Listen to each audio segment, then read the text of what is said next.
Once upon a time, in the bright humming heart of Abuja, a young woman named Esther Okoye stood at the curb outside the Wuse police station, hands trembling as a black van rolled to a stop.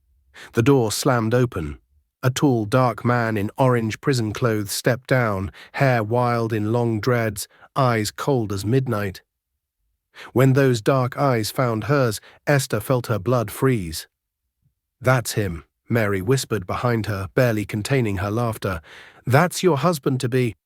Sarah giggled like a schoolgirl. "Look at Esther's face. She's about to faint." The man, Samuel Aliyu, walked straight toward Esther. Each step made her want to run. When he reached her, he extended his hand. "You must be Esther." She stared at his outstretched hand. It looked like it could crush bones. Slowly she placed her small hand in his. His grip was like steel, firm, unbreakable, like he could snap her fingers with one squeeze if he wanted to.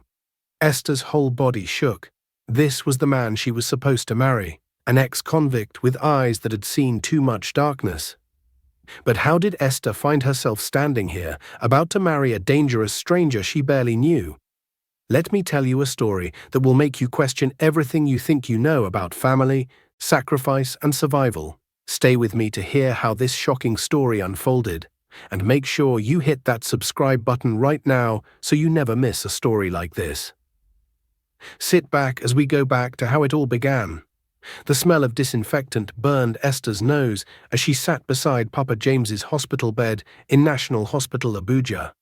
Her grandfather's breathing was shallow, his skin grey like old newspaper.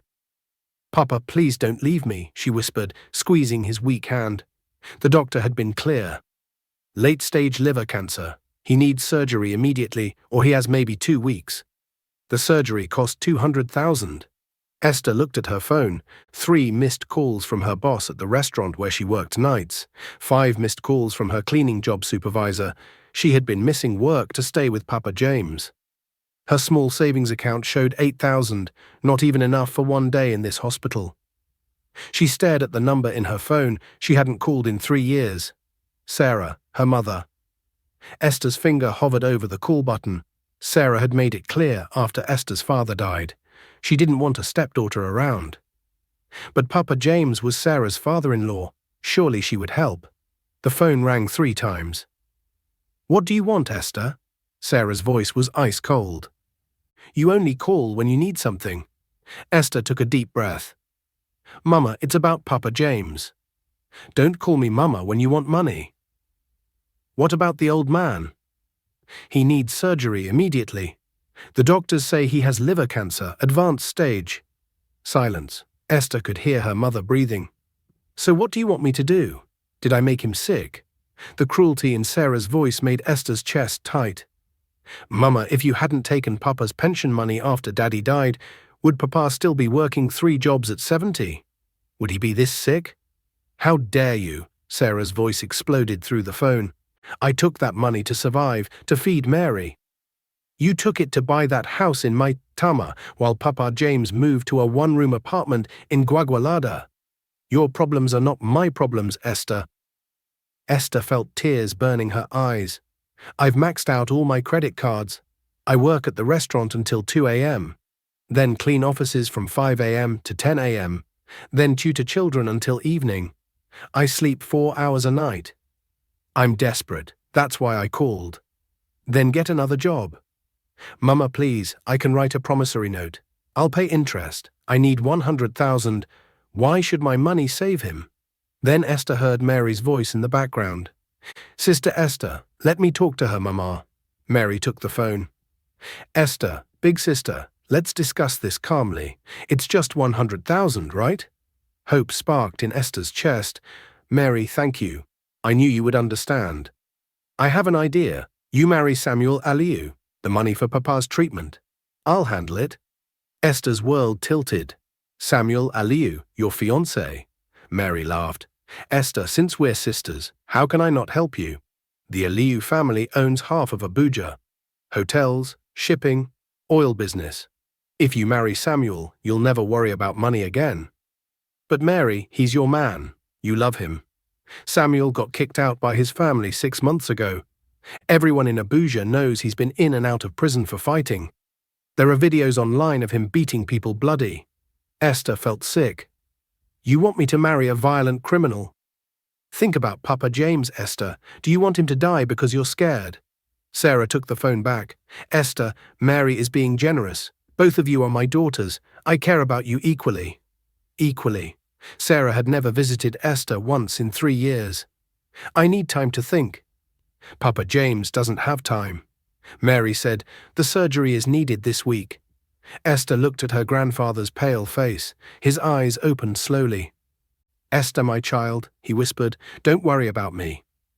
You've done enough. No, Papa. I won't let you die. She took the phone back. Fine, I'll marry Samuel, but I have conditions. Sarah's voice turned sharp. You're in no position to make demands. 200,000, not 100. Are you crazy? What if you run away with the money? I'm not like you, Mama. I don't abandon family. Esther's voice grew stronger. 20,000 now for Papa's immediate care. The rest after the wedding. She heard Sarah and Mary whispering. Fine, Sarah said, but the wedding happens in 3 days. That's impossible. Samuel gets released from prison tomorrow. He's been there for assault charges. The wedding is Friday or no deal. Esther's blood went cold. Prison? What did he do? Beat up 3 men at a bar, sent one to intensive care. But don't worry, the charges were dropped. Rich family connections. The line went dead. Esther stared at her phone. She had just agreed to marry a violent stranger to save her grandfather's life. Her phone buzzed immediately. Unknown number. Hello, Esther. This is Samuel Aliu. Mary gave me your number. We need to meet. Esther's hand shook as she typed. When? Tomorrow, when I get out. Mary will bring you to see me. That night, Esther couldn't close her eyes. Every time she tried to sleep, she imagined Samuel's hands around her throat. What kind of man beats 3 people at once? What kind of animal was she about to marry? She looked at Papa James, sleeping peacefully for the first time in weeks. The 20,000 had gotten him proper pain medication and a private room. Papa, I hope I'm doing the right thing, she whispered. The next morning, Mary arrived in her new BMW, wearing designer clothes that cost more than Esther made in 6 months. Ready to meet your husband? Mary asked, her smile cruel. Why are you really doing this, Mary? You claim you love Samuel. Mary's laugh was bitter. Love Esther? Grow up. Samuel was useful when his family accepted him. Now he's broke and dangerous. I found someone better, someone clean. So you're throwing him to me like garbage. I'm giving you a chance to save Papa James. Stop being ungrateful. They drove through Abuja traffic toward a police station in Wuza. Mary's music was too loud, her perfume too strong. Everything about her seemed fake. Mary, what if Samuel hurts me? Then you'll learn to be stronger. Marriage isn't a fairy tale, Esther. At the police station, they waited outside by Mary's car. Other families were there too, waiting for their people to be released. Then Esther saw the van, and now here she stood, Samuel's steel grip making her fingers numb, staring into the darkest eyes she had ever seen. Afraid of me? Samuel asked quietly. His voice was deep, rough. Esther wanted to lie, but the truth came out. Yes. Something flickered in his dark eyes. Surprise? Respect. Good, he said. Fear keeps people alive. Mary stepped forward. Samuel, meet Esther, your new bride. Esther, meet Samuel. Try not to make him angry. Samuel's grip on Esther's hand tightened slightly. Not painful, but firm, like a warning. We need to talk, he told Esther. Alone. Mary laughed. I'll leave you 2 lovebirds to get acquainted. Esther tried not to disappoint him. As Mary and Sarah drove away, Esther found herself alone with a man who looked like he could kill someone with his bare hands. Samuel studied her face for a long moment. You're not what I expected. What did you expect? Someone like Mary. Greedy. Fake. Esther lifted her chin. I'm nothing like Mary. Then why are you marrying a stranger? Esther met his dark stare. Why are you marrying me? Samuel's mouth curved into something that wasn't quite a smile. Because sometimes the devil you know is worse than the devil you don't. Sometimes life forces us to choose between impossible options. Esther chose to trust a dangerous stranger rather than let her grandfather die. But what secrets was Samuel hiding? And why did a man from Abuja's richest family end up in prison clothes? After leaving the police station, Samuel brought Esther to a small apartment in Gwarinpa Phase 1. Not the mansion she expected from Abuja's richest family, but clean and simple. "This is where I live now," Samuel said, opening the door. "Not the Aliyu estate in Asokoro, but it's home." Esther looked around. One bedroom, small kitchen, basic furniture. Everything was neat, organized, not what she expected from a violent criminal. "You're surprised," Samuel observed. "I thought it would be different, messier, more dangerous." Samuel's dark eyes studied her. "What else did Mary tell you about me?" Esther hesitated. "That you beat up 3 men, that you're violent." Samuel was quiet for a long moment, then he walked to the kitchen and started making tea. His movements were careful, controlled. "The 3 men were trying to rape a girl outside a club," he said without turning around. "She couldn't have been more than 16. They had her cornered in an alley." Esther's breath caught. "What?"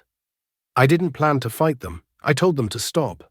They laughed, said they would make me watch." Samuel's voice was flat, emotionless. "So, I stopped them. You saved her." "I stopped them." Samuel brought Esther a cup of tea. "The girl ran away before police came. The 3 men were sons of politicians. Their story was that I attacked them for no reason." Esther studied Samuel's face. No pride, no boasting, just facts. "Why didn't you tell the truth in court? Who would believe an ex-convict over 3 rich boys?" Samuel shrugged. "Besides, the truth doesn't matter to people like your sister." Esther felt a chill. "What do you mean?" "Mary knows exactly who I am. She's been planning this for months." "Planning what?" Samuel sat across from Esther. "Sit down. There are things you need to know before tomorrow." Esther's legs felt weak. She sat. "6 months ago, my family discovered I had been secretly giving money to orphanages and schools in Gwagwalada and Kubwa. Millions. That's good, right?" Samuel's laugh was bitter. "Not to the Aliyu family. They said I was embarrassing them, wasting money on worthless people." Esther felt anger rising in her chest. "Worthless people? Those are children." "Exactly what I said. So they cut me off, froze all my accounts, kicked me out of the family business." "But you're still their son." "To them, I'm a disappointment, a failure who cares more about street children than family profit." Esther was quiet, processing this. The man everyone called violent was actually helping children. "So how do you survive?" "I drive for ride-sharing apps. I do construction work. I survive." Esther looked around the simple apartment with new eyes.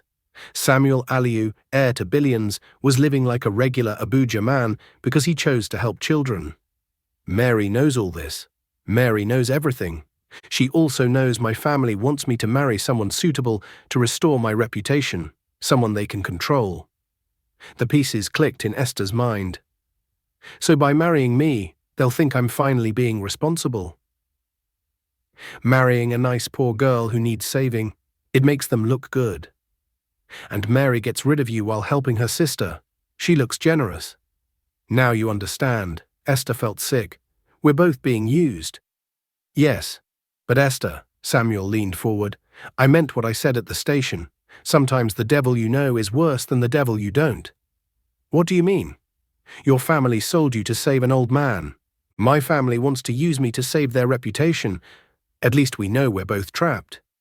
Esther stared at her tea. Steam rose between them like a barrier.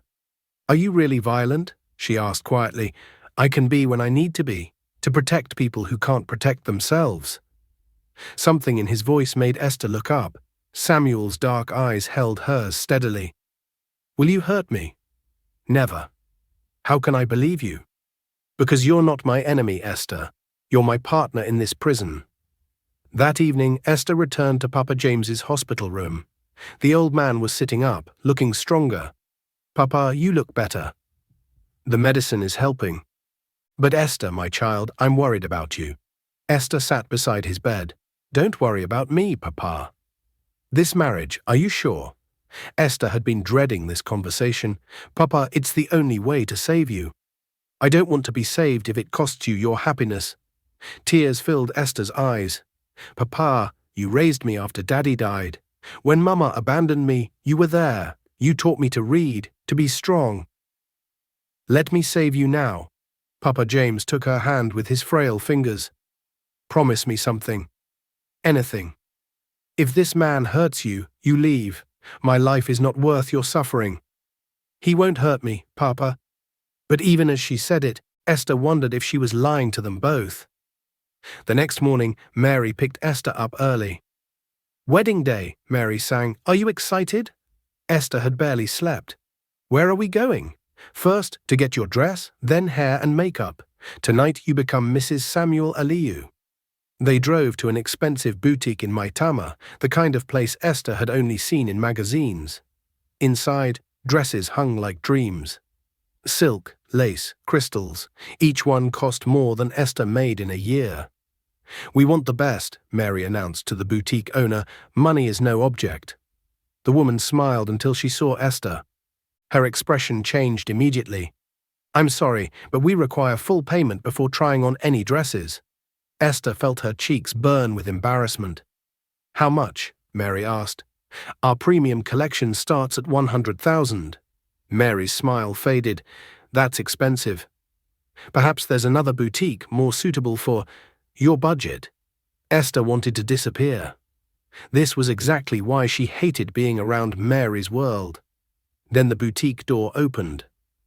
Samuel walked in, wearing a simple black shirt and jeans, but something about him made the entire boutique go quiet.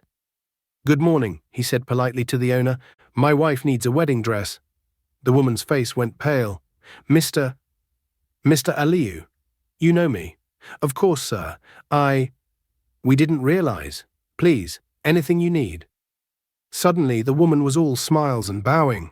Esther watched in amazement as the same person who had looked down on her now treated her like royalty. Show her everything, Samuel said simply. Yes, sir, right away. As the woman rushed to bring dresses, Esther whispered to Samuel, She's scared of you. Not me, my family name. Even though they rejected me, the name still has power.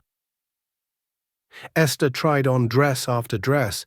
Each one was more beautiful than the last, but she felt like she was playing dress-up for someone else's life.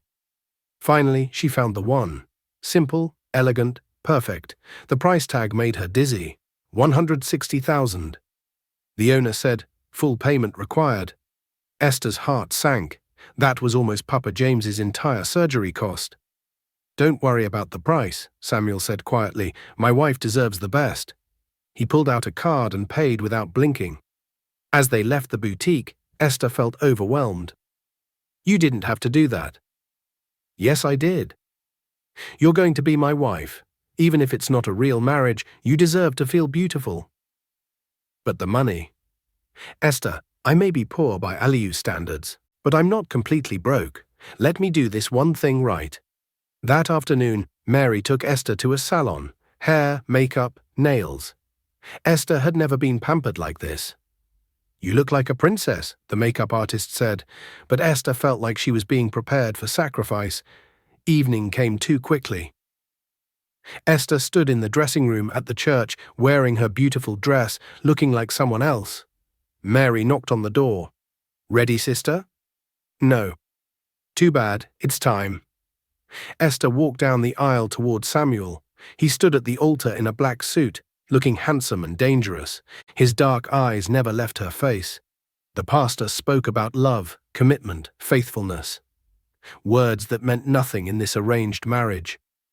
Do you, Samuel, take Esther to be your wife? I do. Do you, Esther, take Samuel to be your husband? Esther looked at Samuel's face. In his dark eyes, she saw understanding. They were both trapped, but they were trapped together. I do. You may kiss the bride. Samuel stepped closer. His hands were gentle as he lifted her veil. For a moment, Esther forgot to be afraid. The kiss was soft, brief, but something passed between them in that moment. A promise, an understanding. I pronounce you husband and wife. The small crowd applauded. Sarah and Mary smiled like they had accomplished something wonderful. But Esther felt like she had just signed her life away. As they greeted their guests, Esther noticed something that made her blood freeze. Sarah and Mary wore smug grins. Why did Sarah and Mary look so satisfied, like they had just won a game Esther didn't know she was playing? What had she gotten herself into? Esther stood in the small apartment bathroom, still wearing her wedding dress. Through the thin walls, she could hear Abuja traffic and distant music from a neighbor's radio. Her reflection in the cracked mirror looked like a stranger. She was married now, Mrs. Esther Aliyu. The name felt heavy on her tongue. A soft knock on the bathroom door made her jump. "Esther, are you okay in there?" Samuel's voice was gentle, but Esther's heart still raced. This was it, her wedding night with a man she barely knew. "I'm fine," she called back, though her voice shook. "Take your time, I'll be in the living room." Esther heard his footsteps move away. She took a deep breath and opened the door. Samuel was sitting on the small couch, still in his wedding suit, but with the tie loosened. He looked up when she emerged. "You look tired," he observed. "It's been a long day." "Esther, we need to talk about sleeping arrangements." Esther's stomach twisted with nervousness. "What about them?" Samuel stood up slowly, his movements careful, non-threatening. "You take the bedroom. I'll sleep on the couch." Esther blinked in surprise. "What? I know this isn't a real marriage. You're scared of me, and you have every right to be. I won't make this harder for you than it already is." Relief flooded through Esther so strongly her knees almost buckled. "You're not going to—" "No, never without your permission, and probably not even then, considering the circumstances." Esther studied his face. "Why are you being kind to me?" "Because someone should be." The simple answer hit Esther harder than any grand speech. When was the last time someone had been kind to her just because she deserved it? "Thank you," she whispered.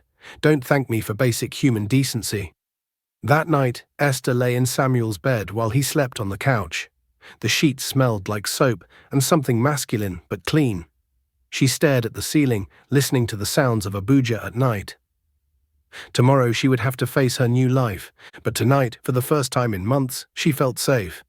The next morning, Esther woke to the smell of coffee and something cooking. She found Samuel in the small kitchen, making breakfast. "Good morning, Mrs. Aliyu," he said with a slight smile. "Don't call me that, it sounds strange." "You'll get used to it. Coffee?" Esther accepted the cup gratefully. "You cook?" "Basic survival skills, scrambled eggs and toast, nothing fancy." Esther watched him move around the kitchen with easy efficiency. "Where did you learn?"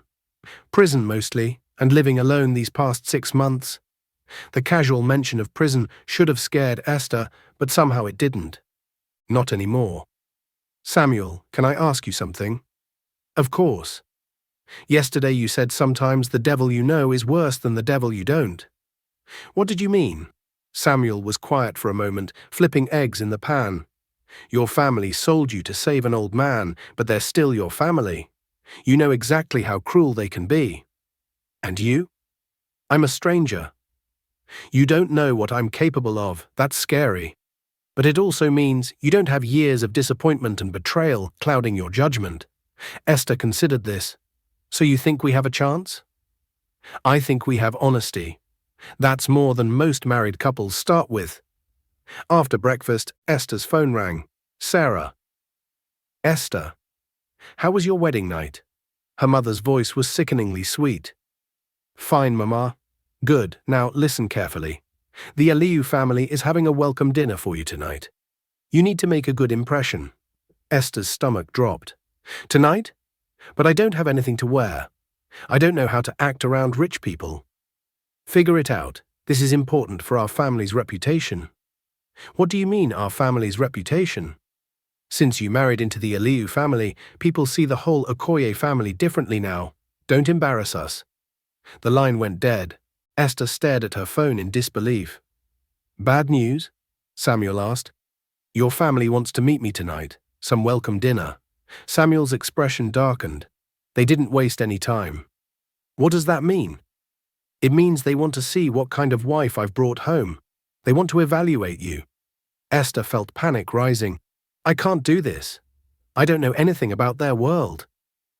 Esther, look at me. She met his dark eyes. You survived growing up with Sarah and Mary. You worked 3 jobs to pay for your grandfather's care. You married a dangerous stranger to save someone you love. Do you really think my family is scarier than what you've already faced? Esther thought about it. When you put it that way. Besides, I'll be there. We're a team now, remember?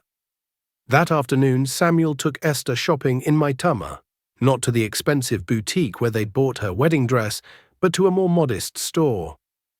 We need to be careful with money, he explained. I have enough saved for emergencies, but I'm not rich anymore, for now anyway. Esther found a simple lilac dress that made her look elegant without being flashy. Perfect, Samuel said when she showed him. You look beautiful, but not like you're trying too hard. Is that important? With my family, everything is important. They'll judge your clothes, your speech, your posture, how you hold your fork. Esther felt overwhelmed. Maybe this was a mistake. Hey, Samuel took her hands gently. Remember what I said about being a team? Esther nodded. Then trust me, I know these people. I know their games. Just follow my lead. That evening they took a taxi to the Aliu family mansion in Asokoro. Esther had seen pictures of houses like this in magazines, but experiencing it in person was different. The gates were massive, the compound enormous. This is where you grew up, Esther whispered as they approached the front door. Unfortunately, yes. The door was opened by a uniformed servant who bowed slightly to Samuel. Master Samuel, welcome home. The family is waiting in the dining room. As they walked through marble hallways aligned with expensive art, Esther felt like she was entering another world. Everything was perfect, polished, cold. The living room was enormous, with cushions that could seat 20 people, but only 3 people sat in them. An elderly man with sharp eyes, an elegant woman, and a younger lady who looked like she belonged in a fashion magazine.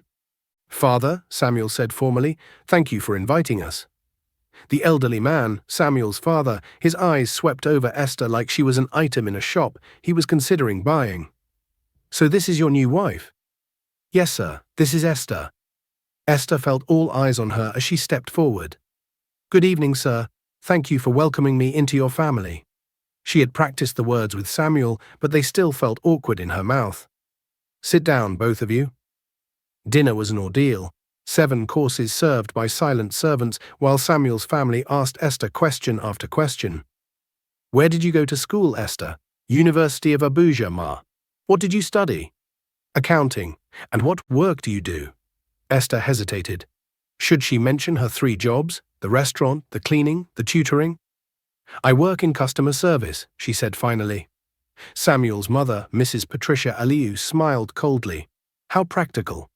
The younger woman, who had been introduced as Samuel's sister, Sandra, leaned forward. And your family, Esther? What business are they in? My stepfather works in construction. Construction, Mr. Aliu repeated slowly. I see. Esther felt like a bug under a microscope.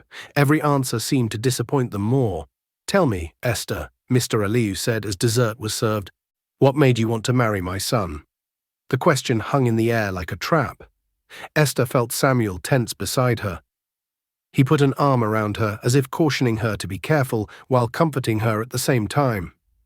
She could lie, say she loved him, but something in the old man's eyes told her he would see through any lie. I needed help, she said quietly. And Samuel needed a wife. We made a practical arrangement. The table went completely silent. Esther wondered if she had just ruined everything. Then Mr. Aliu smiled, not warmly but with approval.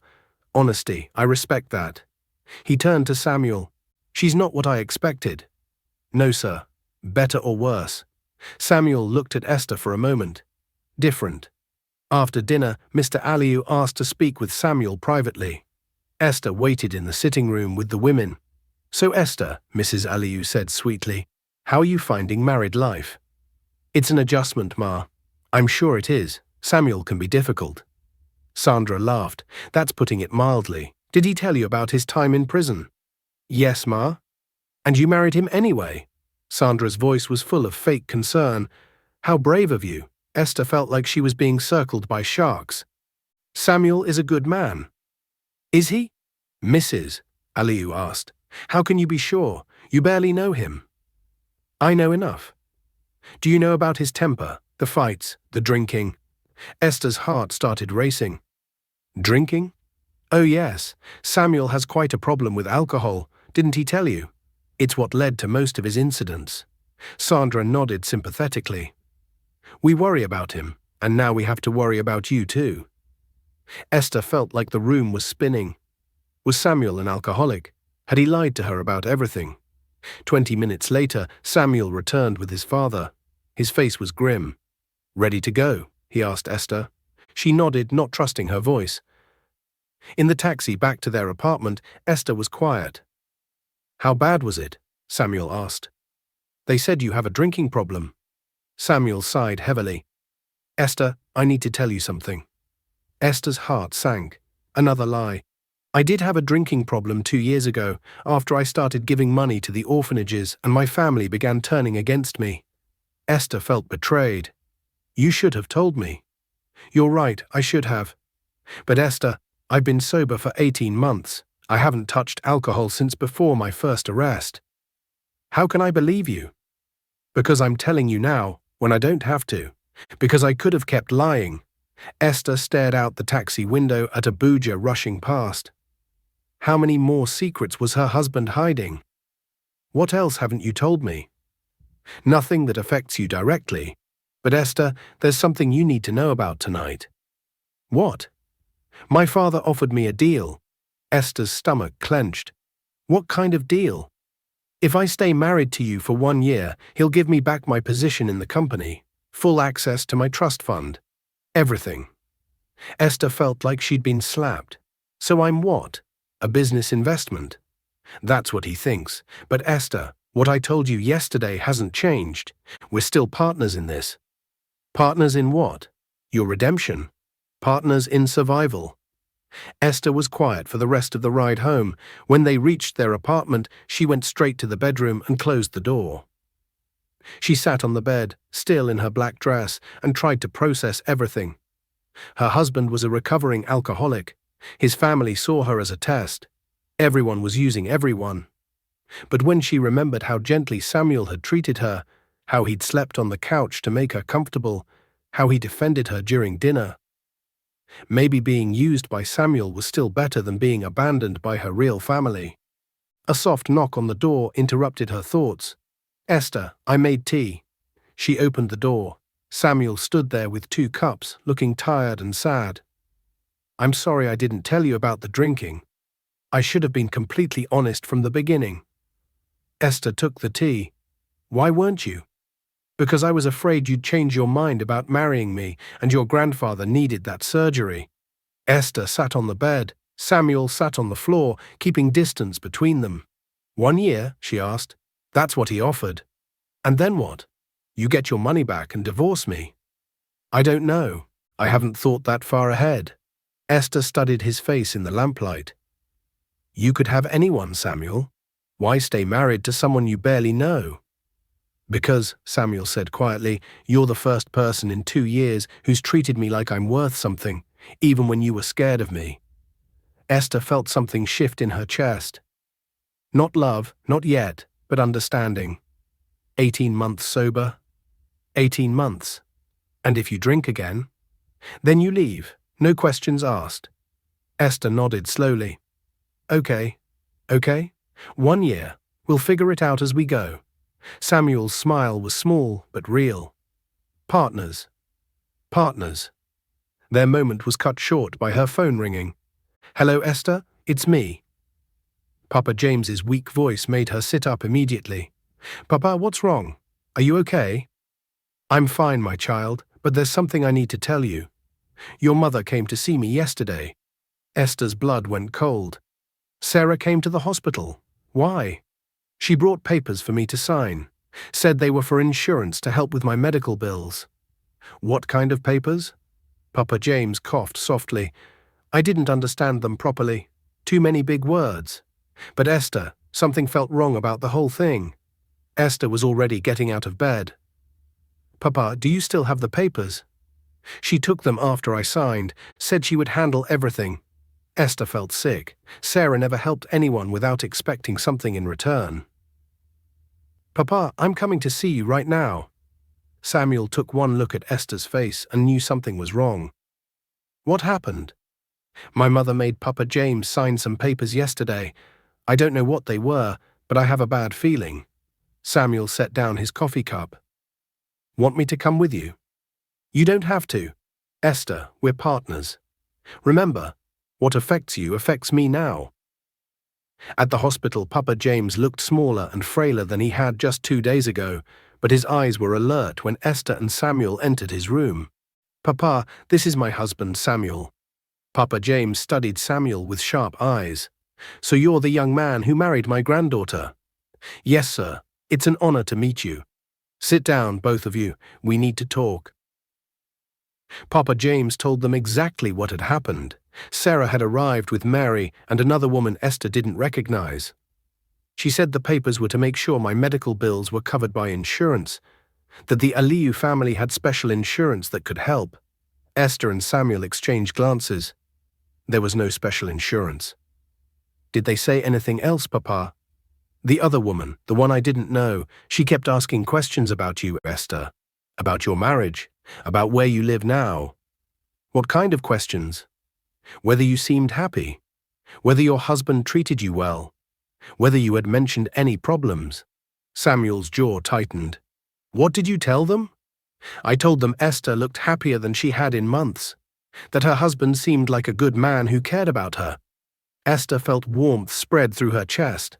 Papa James approved of Samuel. "Papa, I need to ask you something important. Do you remember exactly what those papers said?" Papa James closed his eyes, thinking. Something about medical power of attorney, and something about property transfer in case of emergency. Esther's heart stopped. "Property transfer?" "She said it was just in case something happened to me, to make sure you could inherit my things without problems." "But Papa James didn't own anything valuable except—" "Papa, your house in Guagualada, the one Daddy bought before he died. Is it still in your name?" "Yes, my child, I always planned to leave it to you." Esther felt like she was going to be sick. Sarah had tricked Papa James into signing over the house. After leaving the hospital, Esther was quiet during the taxi ride home. Samuel could see her mind working. "Talk to me," he said gently. "She stole his house, Samuel. That house is the only thing Papa James has left from my father. It's supposed to be mine after he's gone." "Are you sure that's what the papers were for?" "I know my mother. She doesn't visit sick people out of kindness." At home, Esther immediately called a lawyer friend of Papa James's. Mr. John had helped her father buy the house 20 years ago. "Esther, my dear, how are you? I heard about your grandfather's illness. Uncle John, I need your help. I think someone tricked Papa James into signing legal papers yesterday." "What kind of papers?" Esther explained everything.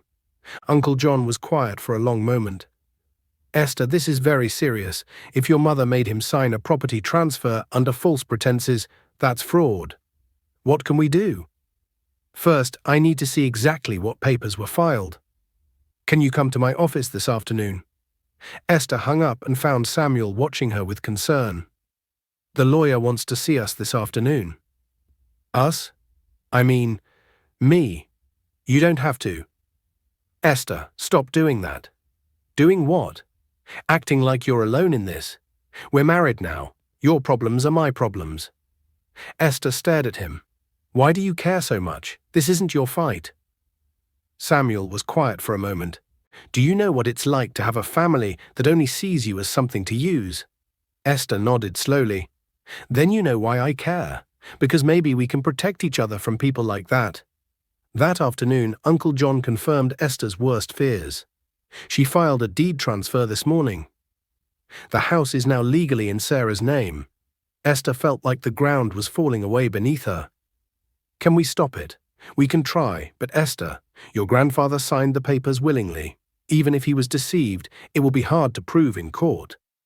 "How much would a court case cost?" Samuel asked. Minimum of 500,000. Maybe more if Sarah fights it. Esther's head was spinning. 500,000, more money than she had ever imagined having. There might be another way, Uncle John said slowly. What way? If we can prove Sarah committed fraud, the police could investigate. But Esther, that would mean pressing charges against your own mother. Esther walked out of the lawyer's office feeling lost. On the street, Abuja life continued around them. People going to work, children playing, vendors selling food, normal life while her world fell apart. What are you thinking? Samuel asked as they boarded a taxi.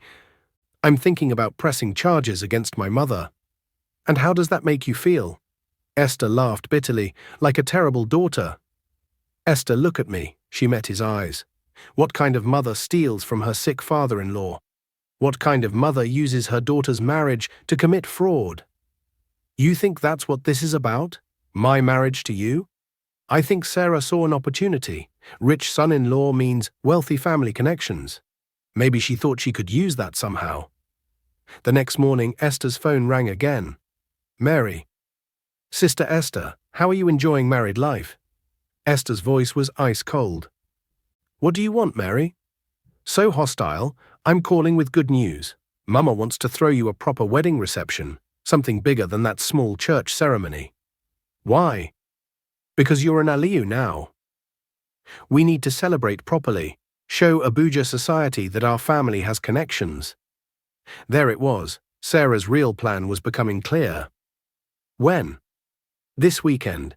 We've already booked the venue, Grand Ballroom at the Intercontinental Hotel.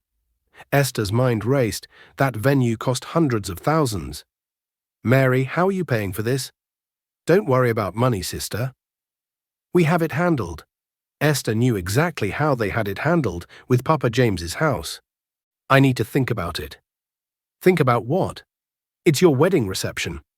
Besides, we already sent invitations to important people, business connections, politicians, everyone who matters in Abuja. Esther felt trapped again. You sent invitations without asking me? We wanted it to be a surprise. Oh, and Esther, make sure Samuel brings his family. This is a chance for the Okoye family to make real connections with the alias. The line went dead. Esther stared at her phone, feeling sick. More bad news? Samuel asked. Esther told him about the wedding reception. Samuel's expression grew darker with every detail. They're using us, he said finally. What do you mean? Think about it, Esther. They steal your grandfather's house to pay for a fancy party. They invite every important person in Abuja. They want to show off their connection to my family. But your family threw you out. Most people don't know that. The Aliyu name still opens doors. Esther sank into the couch. So what do we do? We have two choices. Go along with it and let them use us, or what? Or we fight back. Esther looked at Samuel's face. In his dark eyes, she saw determination and something else, anger on her behalf. What did you have in mind? Samuel smiled, and for the first time, Esther saw something dangerous in that smile. Your mother thinks she's so clever, stealing from an old man to throw a party. But she made one mistake. What mistake? She assumed I would play nice to protect my family's reputation. Esther felt a chill of excitement. And you won't. Esther, I spent 6 months in prison because I refused to let bad people get away with hurting good people. Your mother just hurt Papa James. She stole from him when he's dying. So what do? We go to this party, we smile and play the happy couple. And then we make sure everyone knows exactly what kind of people Sarah and Mary really are. Esther stared at him. That's dangerous. They could destroy us. They're already destroying you. At least this way, we fight back. That night, as Esther tried to sleep, she thought about everything that had happened. 2 weeks ago, her biggest problem was paying Papa James's hospital bills. Now she was married to a stranger and planning to expose her mother's crimes at a fancy party. But for the first time since her father died, Esther didn't feel alone. Through the thin walls, she could hear Samuel moving around in the living room, probably planning their next move. Esther smiled in the darkness. Sarah had made one crucial error in her calculations. She had assumed Esther would always be the scared, obedient daughter who never fought back. But Sarah had never seen Esther with an ally before. The grand ballroom at the Intercontinental Hotel sparkled like a fairy tale. Crystal chandeliers, white roses everywhere, tables covered in gold silk. Esther had never seen anything so beautiful or so expensive. "This must have cost millions," she whispered to Samuel as they entered. "At least 3 million," he replied quietly. "Maybe more." Esther felt sick knowing where that money had come from. Papa James's house, sold to pay for Sarah's social climbing party. Sarah rushed toward them, wearing a designer dress that probably cost more than Esther's old yearly salary. "Esther, Samuel, you look wonderful." Sarah's smile was bright and fake. "Come, let me introduce you to some very important people." Before Esther could protest, Sarah dragged them toward a group of well-dressed older men. "Everyone, meet my daughter Esther and her husband Samuel Aliyu." The men's faces changed immediately when they heard the Aliyu name. Suddenly, they were all smiles and handshakes. "Aliyu Industries, what an honor. We've been hoping to do business with your family for years. Perhaps we can arrange a meeting sometime." Samuel smiled politely but said nothing committal. Esther watched him navigate the social waters with practiced skill. "Excuse us," Samuel said finally. "We need to greet other guests." As they walked away, Esther whispered, "They think you have power in your family's business." That's exactly what Sarah wants them to think. Across the ballroom, Esther spotted Mary in a stunning red dress, laughing with a group of young socialites. "Look at Mary," Esther murmured. "She's acting like she planned this whole thing." She probably did. This kind of event takes weeks to organize. Esther's anger flared. "They've been planning this since before we got married, maybe even before Papa James got sick." "Esther, look around, what do you see?" Esther surveyed the room. "Rich people having a good time?" "I see business cards being exchanged, deals being discussed. Your mother is working this room like a professional networker." Esther watched Sarah move from group to group, always mentioning her daughter's marriage to an Aliyu, always implying connections she didn't have. "She's using our marriage to build business relationships. And when these people find out I have no real power in my family's company, they'll be angry. Very angry." Esther felt a chill. What happens then? They'll blame Sarah for lying to them, and they'll blame you for being part of the deception. Before Esther could respond, the ballroom doors opened. The Aliyu family entered like royalty. Mr. and Mrs. Aliyu, Samuel's brother Marcus, with his wife Sandra, and several other family members Esther didn't recognize. The room went quiet, every eye turned toward the Aliyu family. Sarah practically ran toward them, her face glowing with triumph. "Mr. and Mrs. Aliyu, thank you so much for coming. This means everything to our family." "Mr." Aliyu's face was stone cold. "Sarah, please let me introduce you to some of Abuja's most important business leaders." "That won't be necessary," Mrs. Aliyu said icily. "We're here for family reasons only." Esther saw Sarah's face fall slightly, but she recovered quickly. The evening continued with dinner and speeches. Mary gave a toast about family unity and new beginnings. Sarah spoke about how proud she was of her daughter's marriage. But Esther noticed the Aliyu family saying nothing. They sat like statues, eating in silence. During the main course, Samuel leaned close to Esther's ear. "My father wants to talk to you privately after dinner." Esther's stomach dropped. "About what?" "I don't know. But Esther, whatever he says, remember that we're partners." After dinner, Mr. Aliyu approached Esther. "Mrs. Aliyu, may I speak with you privately?" Esther looked at Samuel, who nodded encouragingly. Mr. Aliyu led her to a small private room of the main ballroom. "Sit down, Esther." She sat, trying to keep her hands from shaking. "Tell me about this reception. Whose idea was it?" "My mother's and sister's, sir." "And who paid for it?" Esther hesitated. Should she tell the truth about Papa James's house? "I'm waiting, Esther. My mother paid for it, sir." "With what money?" Esther took a deep breath. "She made my dying grandfather sign papers transferring his house to her name. Then she sold it to pay for this party." Mr. Aliyu's eyebrows rose.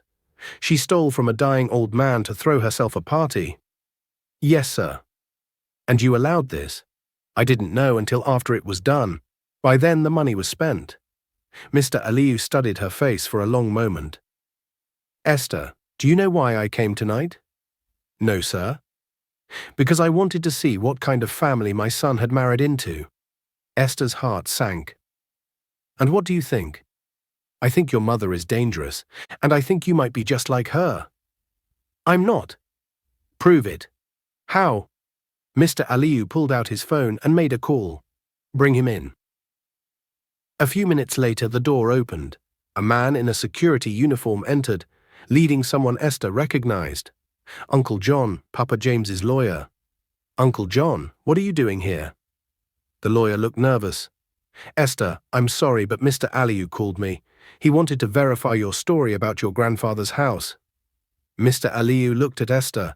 I had your story checked. You told the truth. Esther felt confused. Why did you need to check?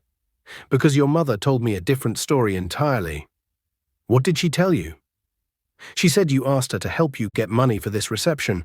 She said you wanted to impress my family. Esther's world tilted. That's not true. I know. That's why I had it investigated. Mr. Aliyu's voice softened slightly. Esther, your mother isn't just using you. She's trying to destroy you. What do you mean? She's been spreading rumors around Abuja that you married Samuel for money, that you're a gold digger who manipulated a troubled man. Esther felt like she couldn't breathe. Why would she do that? Because if people believe you're a gold digger, then when your marriage fails, no one will blame her. They'll blame you. But why would she want my marriage to fail? Uncle John spoke quietly. Because she has another plan, Esther. She's been meeting with lawyers about getting power of attorney over you. What? If your marriage falls apart, if people think you're unstable or unfit, she can claim you need someone to manage your affairs. The pieces fell into place in Esther's mind. She wants control over any money I might get from Samuel. Exactly, Mr. Aliyu said. She's playing a very long game. Esther sat in stunned silence. Her mother hadn't just stolen Papa James's house. She was trying to steal Esther's entire future. What do I do? She whispered. Mr. Aliyu stood up. You have two choices. You can let her win, or you can fight back. How do I fight back? Come back to the party with me. Stand beside my son. Show everyone that you're not the person your mother claims you are. Esther followed Mr. Aliyu back to the ballroom. The party was in full swing, but she felt like she was seeing everything through new eyes. Sarah was still working the room, but now Esther could see the poison behind her smile. Every conversation, every introduction was part of her plan to destroy Esther while building herself up. Samuel appeared beside her immediately. What happened? You look pale. Esther quickly told him everything Mr. Aliyu had revealed. Samuel's face grew darker with every word. She's been planning this for months, he said finally. What do we do now? Samuel looked around the room, then back at Esther. We do exactly what we planned. We expose her. But if she's been spreading rumors about me, then we make sure everyone knows the truth. Samuel walked to the small stage where the band had been playing. He picked up the microphone. Excuse me, everyone. May I have your attention? The room gradually went quiet. All eyes turned to Samuel. I want to thank everyone for coming to celebrate my marriage to Esther. But there's something I need to share with all of you. Esther felt her heart pounding. This was it. 3 days ago, Esther's grandfather, a sick, dying old man, was tricked into signing papers transferring his house to Sarah Okoye. A murmur went through the crowd. That house was sold to pay for this party. Every flower, every piece of food, every decoration was bought with money stolen from a dying man. The murmur became shocked gasps. Sarah's face went white. She started moving toward the stage. Samuel, stop this nonsense. Mrs. Okoye also told several people in this room that my wife is a gold digger who manipulated me into marriage, that Esther is unstable and unfit. Esther saw several guests looking uncomfortable, recognizing themselves in Samuel's words. But here's what Mrs. Okoye didn't tell you. Esther works 3 jobs to pay for her grandfather's medical care. She married me not for money, but to save a dying man's life. She's the most honest person I've ever met. Mary tried to reach the microphone. Samuel, you don't understand. I understand perfectly, Mary. You and your mother saw my marriage as an opportunity, a chance to steal from an old man and use my family name to build business connections. The room was completely silent now. So I want to make something very clear to everyone here. Any business deals you think you have with the Aliyu family through Sarah Okoye don't exist. Any connections you think she can provide are imaginary. Mr. Aliyu stood up from his table. My son is absolutely correct. The Aliyu family has no business relationship with the Okoye family. Anyone who was told otherwise was lied to. Esther watched Sarah's face crumble as her carefully built house of lies collapsed. Several guests started leaving immediately. Others whispered angrily among themselves. Mary grabbed Sarah's arm. "Mama, we need to go now." But Sarah wasn't finished. She walked up to the stage, her face twisted with rage. "You ungrateful girl. After everything I've done for you, what have you done for me, Mama?" Esther found her voice at last. "You took Daddy's pension when he died. You abandoned me with Papa James. You stole his house to throw yourself a party. What exactly have you done for me? I gave you life, and you've been trying to destroy it ever since." Sarah raised her hand to slap Esther, but Samuel stepped between them. "Touch my wife and you'll regret it." His voice was quiet, but something in his tone made Sarah step back. "This isn't over," Sarah hissed. "Yes, it is," Esther said firmly. "We're done, Mama. You and Mary, stay away from me. Stay away from Papa James and stay away from my husband." Sarah and Mary left the ballroom, followed by most of the remaining guests. Esther stood on the stage, looking at the ruins of the party. Millions wasted. Papa James's house gone forever. But for the first time in her life, Esther felt free. As Esther and Samuel left the hotel that night, they didn't see the man in the shadows taking photos. Sarah's final weapon wasn't blackmail or lies. It was much worse than that. Esther woke up to her phone buzzing with notifications, message after message from numbers she didn't recognize. Her heart raced as she opened the first one. A photo of her and Samuel leaving the hotel last night, but something was wrong with the image. It looked like Samuel was grabbing her arm roughly, like they were fighting. The second message contained another photo. This one showed Esther apparently crying while Samuel looked angry beside her. But Esther remembered that moment clearly. She hadn't been crying. She had been laughing with relief after finally standing up to Sarah. And Samuel hadn't been angry. He had been proud of her. Someone had edited the photos to tell a completely different story. "Samuel," Esther called out, her voice shaking. He appeared in the bedroom doorway immediately, still in his pajamas, holding a cup of coffee. "What's wrong?" Esther showed him the photos. Samuel's face darkened as he scrolled through them. "These are fake," he said immediately. "I know they're fake, but who's going to believe us?" Samuel's phone started ringing. Then Esther's phone rang again. Then Samuel's phone rang once more. "Don't answer any calls," Samuel said, "not until we figure out what's happening." But Esther's phone buzzed with a text from Papa James's doctor. "Mrs. Aliyu, please come to the hospital immediately. There's been an incident with your grandfather." Esther's blood went cold. Something happened to Papa James. They threw on clothes and rushed to the hospital. In the taxi, Esther's phone kept buzzing with more messages, more fake photos. Now there were images that made it look like she was having an affair with another man. "This is Sarah's work," Samuel said grimly. "But how? These photos look so real." "There are people who specialize in this kind of thing. Digital manipulation. For the right price, they can make anyone look guilty of anything." At the hospital, they found Papa James's room full of people: Sarah, Mary, 2 police officers, and Dr. Bako. "There they are," Sarah pointed at Esther and Samuel dramatically. "Officers, arrest that man for domestic violence." "What?" Esther stepped forward. "Papa James, are you okay?" Her grandfather looked confused and frightened. "Esther, my child, these people say your husband has been hurting you." One of the police officers, a tall man with sergeant stripes, looked at Esther carefully. "Ma'am, we received a report that your husband has been physically abusing you. Do you need medical attention?" "No. There's no abuse. I don't know what they told you, but it's not true. Sarah stepped forward with her phone. Officers, I have photographic evidence. She showed them the same fake photos Esther had received. These photos were taken last night after a party. As you can see, this man was clearly manhandling my daughter. Dr. Barko looked uncomfortable. Mrs. Aliyu, your stepmother also informed us that you might be afraid to tell the truth because your husband threatened you. Esther felt trapped. Doctor, you know me. You've been treating Papa James for months. Have I ever shown any signs of abuse? Dr. Bako hesitated. No, but what? Your stepmother says the abuse started after your marriage. She's concerned about your safety. Mary stepped forward, crocodile tears in her eyes. Sister Esther, you don't have to protect him anymore. We're here to help you. Esther looked around the room. Sarah and Mary playing the concerned family. The police officers ready to arrest Samuel. Papa James looking scared and confused.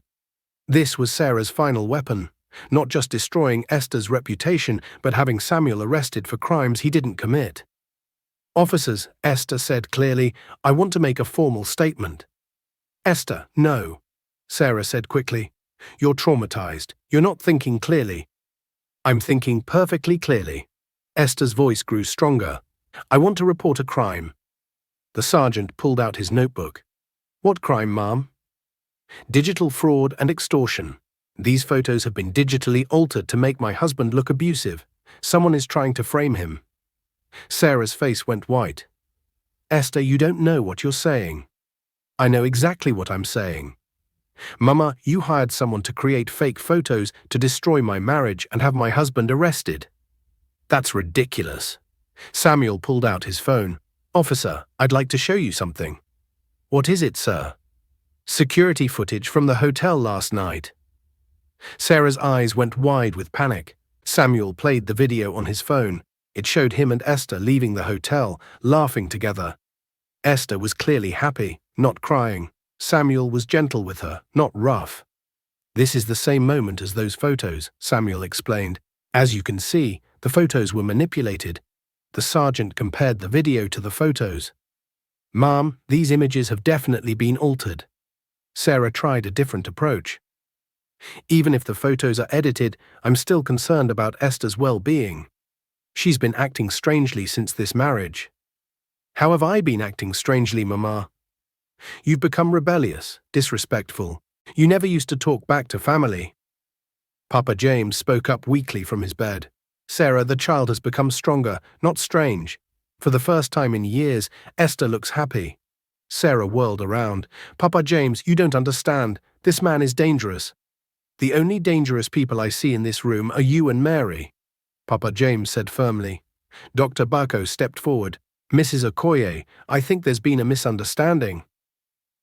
I've observed Mrs. Aliyu many times over the past months. She shows no signs of trauma or abuse. In fact, since her marriage, she seems more confident and healthy. The sergeant looked at Sarah with suspicion. Ma'am, filing a false police report is a serious crime. I wasn't filing a false report. I was trying to protect my daughter. By showing us fake evidence. Mary grabbed Sarah's arm. Mama, maybe we should go.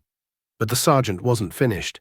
Not so fast. I need to ask you some questions about these photographs. Who created them? Where did you get them? Sarah's composure finally cracked. I don't have to answer your questions. Actually, you do. This appears to be harassment and possibly extortion. Esther watched her mother's careful plan fall apart. For months, Sarah had been building toward this moment, having Samuel arrested and Esther declared incompetent. But she had made one crucial mistake. She had underestimated her own daughter. Officer, Esther said, I want to press charges. Esther, no. Sarah pleaded, I'm your mother. You stopped being my mother the day you chose money over family. The sergeant nodded. What charges do you want to file? Harassment, digital fraud, filing a false police report. And Esther took a deep breath. Elder abuse for stealing Papa James's house. Sarah's face went completely pale. You can't prove I stole anything. Samuel stepped forward. Actually, we can. He pulled out a folder of documents. Uncle John provided us with copies of all the paperwork. The signatures don't match Papa James's usual signature. We had a handwriting expert examine them. Esther stared at Samuel. When did you do this? Yesterday, after we talked to my father. I wanted to be prepared for whatever Sarah tried next. The sergeant took the folder. We'll need to investigate this thoroughly. Ma'am, he looked at Sarah, you'll need to come to the station for questioning. This is ridiculous. I won't be treated like a criminal. You committed crimes, Esther said simply. Multiple crimes. Against me, against Papa James, against Samuel. Mary tried one last desperate move. Esther, think about what you're doing. If Mama goes to jail, it will be all over Abuja. Everyone will know. Good, Esther replied. Let everyone know what happens when you mess with people who can't defend themselves. As the police led Sarah away, she turned back to Esther with pure hatred in her eyes. You'll regret this, Esther. I'm still your mother. You need me. No, Mama. I needed you when I was 7 and Daddy died. I needed you when I was 16 and working to pay for school. I needed you when I was 23 and Papa James got sick. But you were never there. Esther's voice grew stronger with each word. I don't need you anymore. I have people who actually care about me now. Mary followed the police and Sarah out, shooting Esther one last venomous look. After they left, the hospital room felt peaceful for the first time in hours. Papa James reached for Esther's hand. My child, I'm proud of you. Are you really okay, Papa? They didn't hurt you. They scared me with their lies about Samuel, but I knew in my heart that any man you chose would be a good man. Doctor, Bako checked Papa James's vitals. All this stress isn't good for his recovery, but his blood pressure is actually better now than it was this morning. Why? Esther asked. Sometimes holding in worry and fear is worse for the body than releasing it. Your grandfather has been worried about you for months. Now that he sees you're safe and strong, his body is relaxing. That evening, back at their apartment, Esther and Samuel sat on the couch in comfortable silence. Thank you, Esther said finally. For what? For having those documents ready, for standing by me, for believing in me. Esther, you don't need to thank me for that. Yes, I do. 6 months ago. If someone had told me I would stand up to Sarah like that, I would have laughed. I was so scared of her. What changed? Esther thought about it. I stopped being alone. Samuel looked at her. You're not alone anymore. Neither are you. They sat quietly for a moment, both thinking about how much their lives had changed. Samuel, can I ask you something? Anything? When you were getting those documents ready? When you were preparing to fight Sarah? Why? This isn't your family. This isn't your fight. Samuel was quiet for a long moment. Do you remember what I told you about the girl outside the nightclub? The one who was being attacked? Yes. I could have walked away. It wasn't my business. I didn't know her. But you didn't walk away. No. Because some things are right or wrong, regardless of whether they're your business. Esther studied his face in the lamplight. And Sarah stealing from Papa James was wrong? Sarah stealing from Papa James was wrong. Sarah trying to destroy you was wrong. Sarah trying to have me arrested for crimes I didn't commit was wrong. So you fought for me. I fought with you.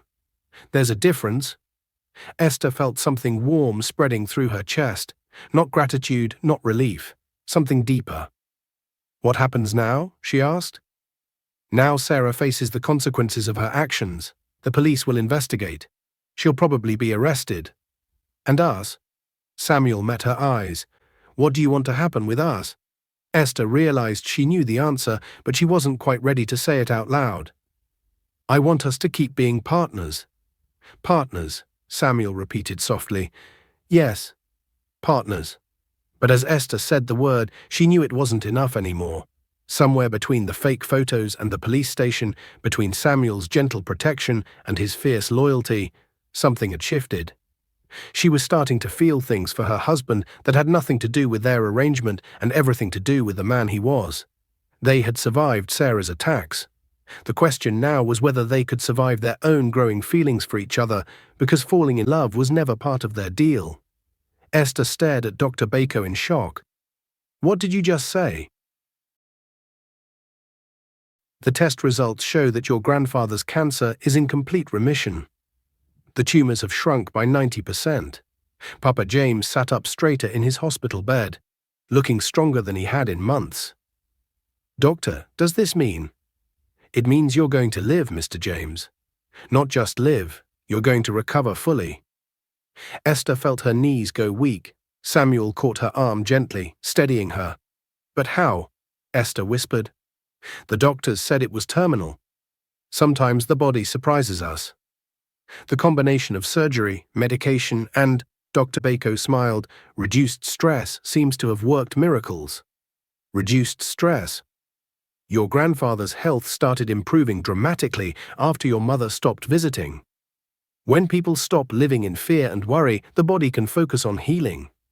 Esther looked at Papa James, whose eyes were brighter than she'd seen them in a year. Papa, you're really going to be okay. More than okay, my child. For the first time in months, I feel like living again. Esther burst into tears, not the scared, desperate tears she'd cried so many times before. These were tears of pure joy and relief. Samuel's arm came around her shoulders, pulling her close. Without thinking, Esther turned into his embrace, letting him hold her as she sobbed with happiness. It's okay, Samuel murmured against her hair. He's going to be fine. Everything's going to be fine. Esther looked up at him through her tears and felt her heart skip. When had Samuel's eyes become so warm? When had his touch started feeling like home? 3 weeks later, Papa James was released from the hospital. Esther had never seen him look so healthy and happy. Where will you stay, Papa? The house in Guagualada is gone. Yes, but Esther, I've been thinking. Maybe it's time for a new beginning. Samuel stepped forward. Sir, our apartment is small, but you're welcome to stay with us until you find something. Papa James smiled. That's kind of you, son, but I have other plans. What plans? I want to go back to my village in Niger State. I have a small plot of land there. I think I'd like to build a house, plant a garden, live simply. Esther felt panic rise in her chest. Papa, that's so far from Abuja. What if you get sick again? Then I'll come back.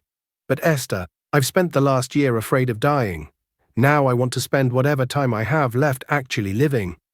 That evening, as Papa James packed his few belongings, he pulled Esther aside. My child, we need to talk. About what, Papa? About your husband. Esther felt her cheeks warm. What about him? Do you love him? The question hit Esther like a thunderbolt. Did she love Samuel? Papa, it's complicated.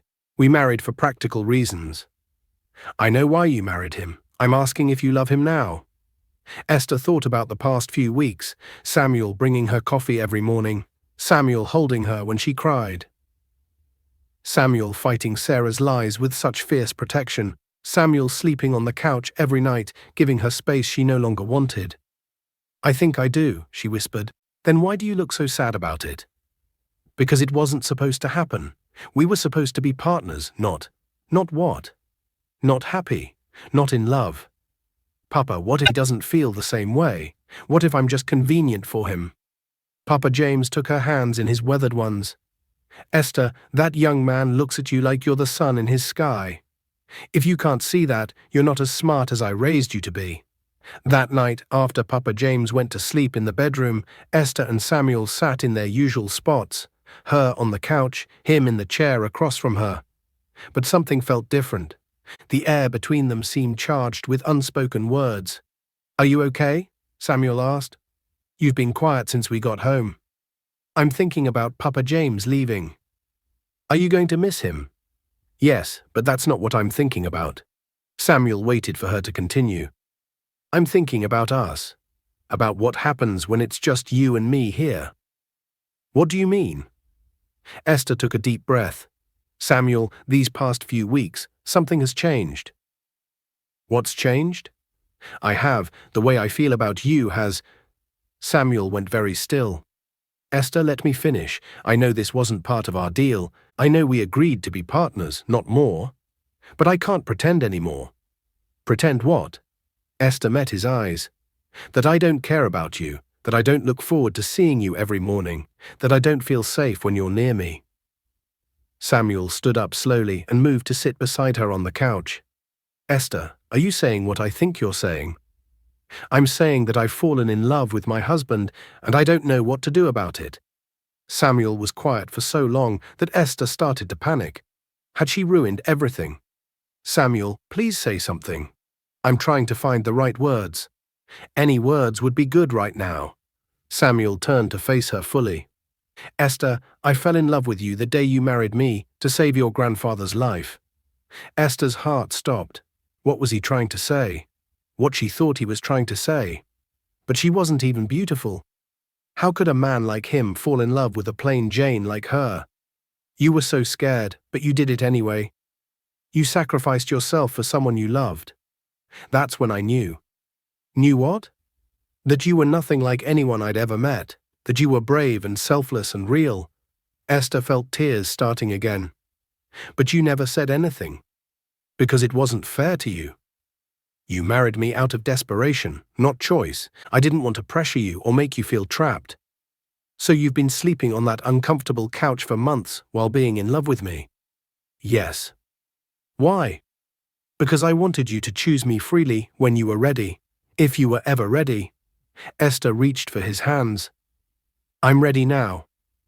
Samuel's smile was soft and warm. Are you sure?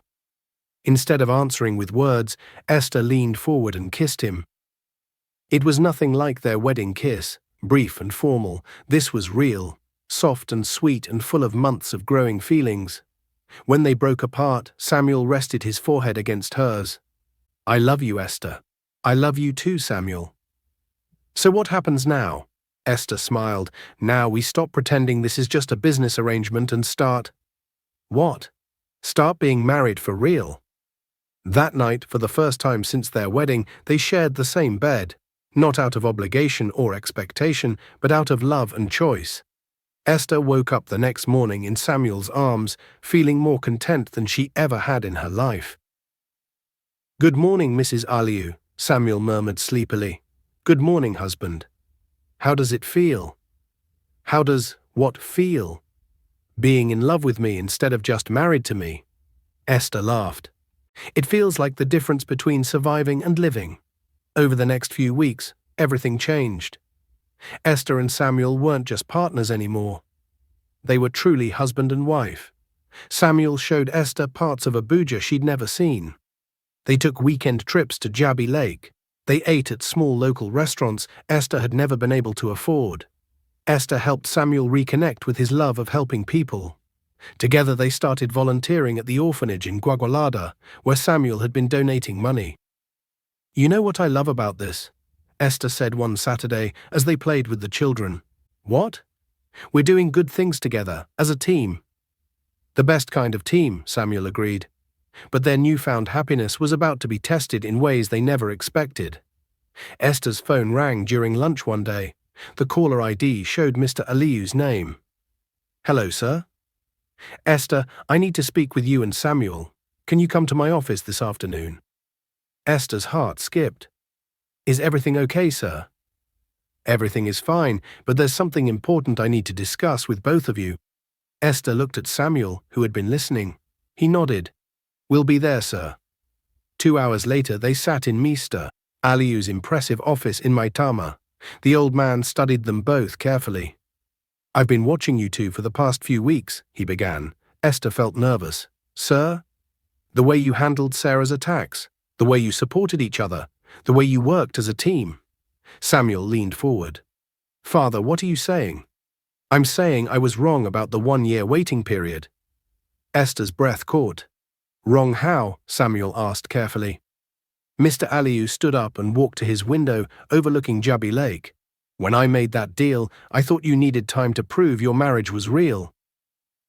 I thought Esther might be like Mary, interested only in money and status. And now, Esther asked quietly, now I see two people who genuinely care for each other. Two people who fight for what's right, not what's profitable. Mr. Aliou turned back to face them. Samuel, I'm restoring your position in Aliou Industries immediately. Full access to your trust fund. Complete authority over your projects. Samuel stared at his father in shock. Just like that. Just like that. But there's a condition. Esther's stomach tightened. There was always a condition with the Aliyu family. What condition? Samuel asked. I want to see how you two work together in business. I'm giving you control of our agricultural development division. Agricultural development, Esther repeated. Mr. Aliyu smiled. We've been looking to expand into sustainable farming, rural development projects. After seeing how you handled conflict as a team, I want to see how you handle business as a team. Esther felt her heart racing. This was bigger than anything she had ever imagined. Sir, I don't have business experience at that level. Esther, you survived Sarah's schemes, worked 3 jobs, managed your grandfather's medical care, and helped expose a fraud conspiracy. You think that doesn't require business skills? Samuel reached for Esther's hand. What exactly are you proposing, Father? A budget of 50 million to start. Your job is to develop profitable farming projects that create jobs in rural communities. If you succeed, the division becomes yours permanently. Esther's head was spinning. 50 million. That was more money than she had ever dreamed of touching. And if we fail? Samuel asked. Then you keep your inheritance anyway. But you'll work in our traditional businesses: hotels, shipping, oil. Mr. Aliyu sat back down. The truth is, Samuel, I need fresh thinking in this company. And Esther, you understand what it's like to struggle. Together, you might create something meaningful. Esther found her voice. Why agriculture, sir? Because Nigeria imports too much food. Because young people are leaving villages for cities where there are no jobs. Because someone needs to make farming profitable and modern. Esther thought about Papa James's village project, about all the young people she knew who had no opportunities. Mr. Aliyu, she said slowly, what if we started with a pilot project, something smaller scale, to test our ideas? The old man's eyes lit up with interest. What did you have in mind? My grandfather is starting a farming cooperative in Niger State. What if we partnered with them? Provided technology, training, equipment? Samuel squeezed her hand, understanding immediately. We could create a model, he added, show that modern farming can be profitable and create sustainable jobs. Mr. Aliyu leaned forward. How much would you need for a pilot project? Esther's mind raced through calculations. 5 million for the first year. Equipment, training, infrastructure improvements. And if the pilot succeeds, we scale it up. 10 villages, then 20, then 100. Mr. Aliyu was quiet for a long moment. Then he smiled.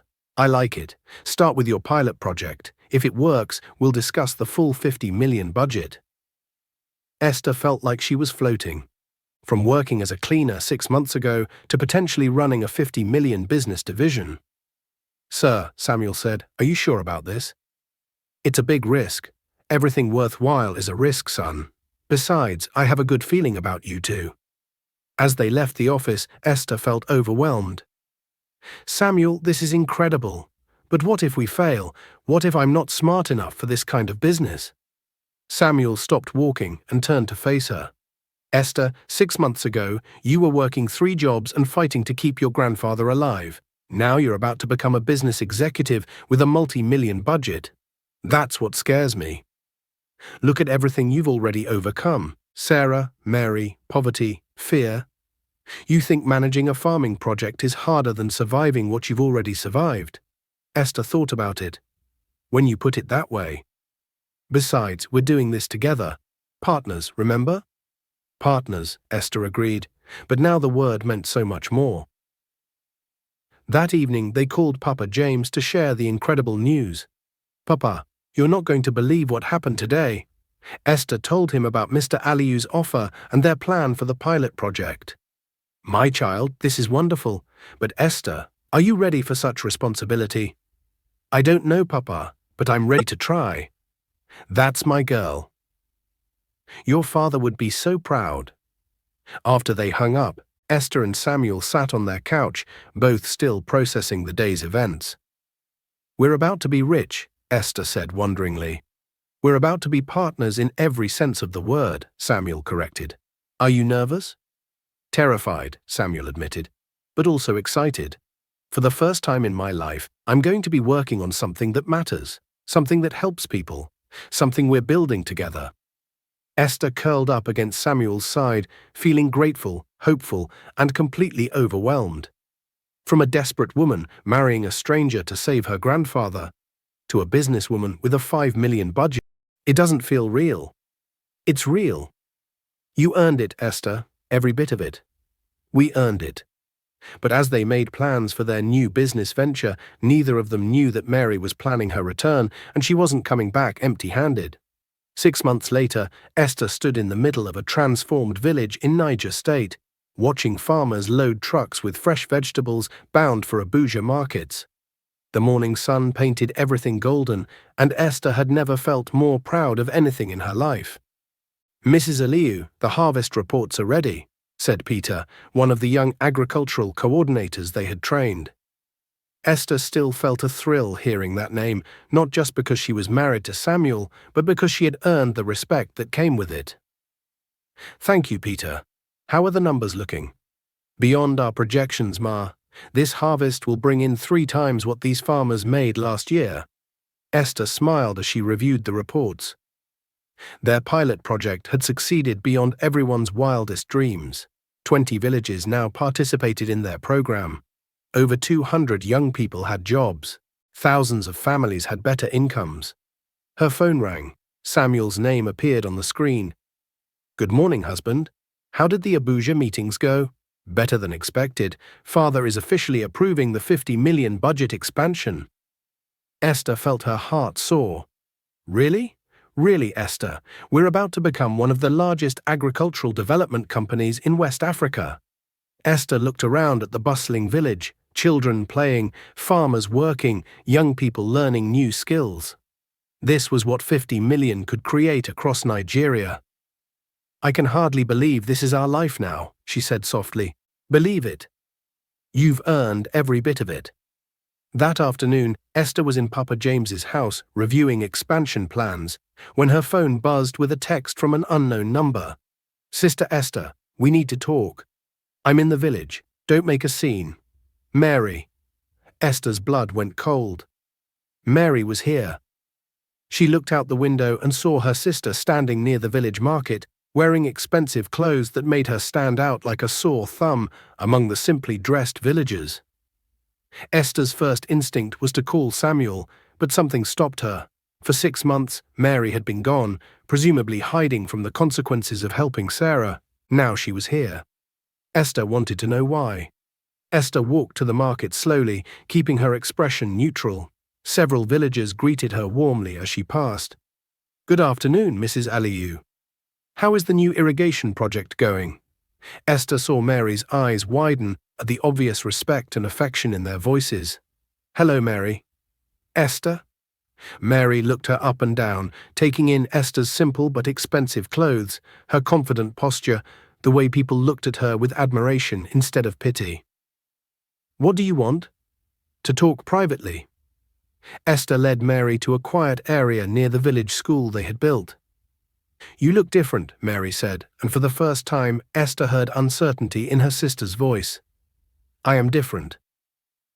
I heard about your business success, about Samuel's inheritance, about your new life. What do you want, Mary?" Mary's mask of confidence slipped slightly. "I want to apologize." Esther blinked in surprise. "What?" "For everything. For helping Mama with her schemes. For trying to destroy your marriage. For being cruel to you." Esther studied Mary's face. "What happened to you? Where have you been?" Mary's composure cracked. "I've been in Lagos, living with a man who promised to take care of me after Samuel rejected me, and he threw me out when Mama got arrested. Said he didn't want to be associated with criminals." Esther felt a flash of sympathy but kept her voice neutral. "I'm sorry that happened to you. Esther, I have nothing. No money, no house, no man. Mama is in prison. I'm alone. What do you want from me, Mary?"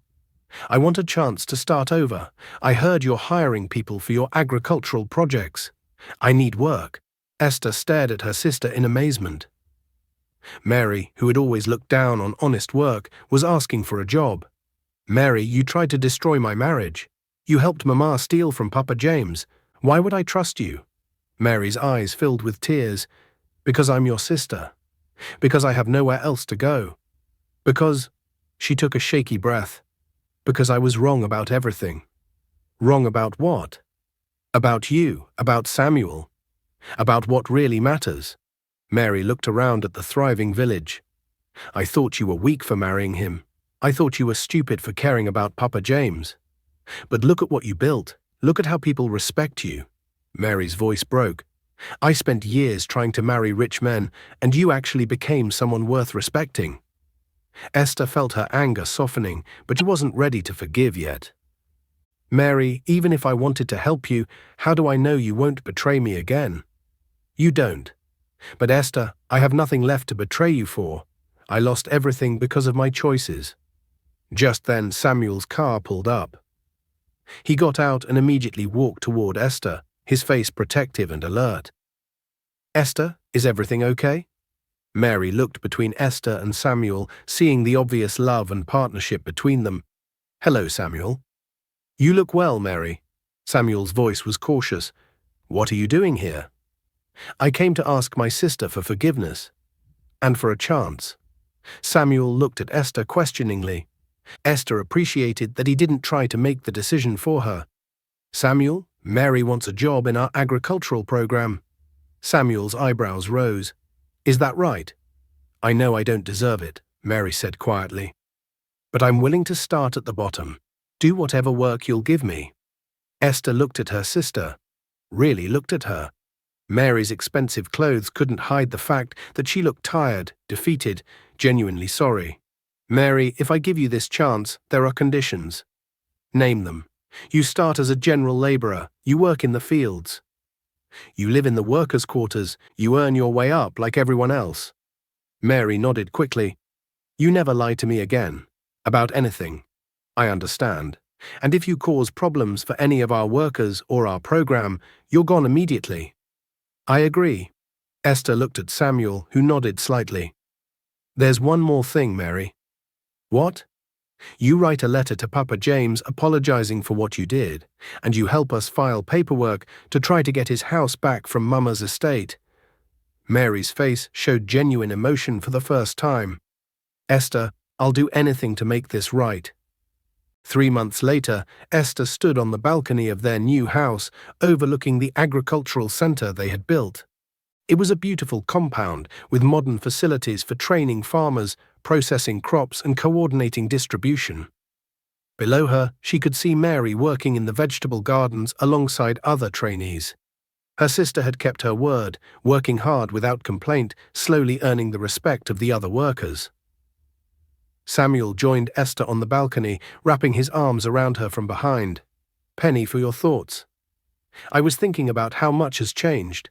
A year ago, I was cleaning offices at 5 in the morning and serving food until midnight, desperate to save Papa James.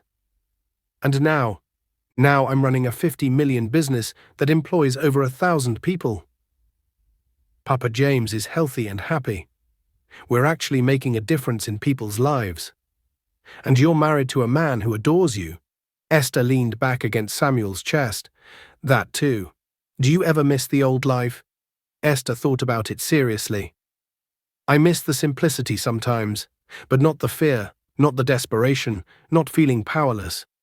Any regrets about marrying me to save Papa James? Never. It was the best decision I ever made. Samuel turned her around to face him. Even though it started as just business. Especially because it started as business. It means we chose to love each other. It wasn't just chemistry or romance. We built something real together. Esther's phone buzzed with a message from Papa James. My dear child, I saw the news story about your company winning the National Agriculture Innovation Award. Your father would be so proud. I am so proud. Love, Papa. Esther showed Samuel the message, feeling tears of happiness in her eyes. From grass to Esther, Samuel said softly. What do you mean? It's an old saying. From grass to grace, from poverty to blessing, from struggle to success. That's your story, Esther. Esther looked out over their agricultural center, then at the ring on her finger, then at the man she loved, who had become her true partner in every sense.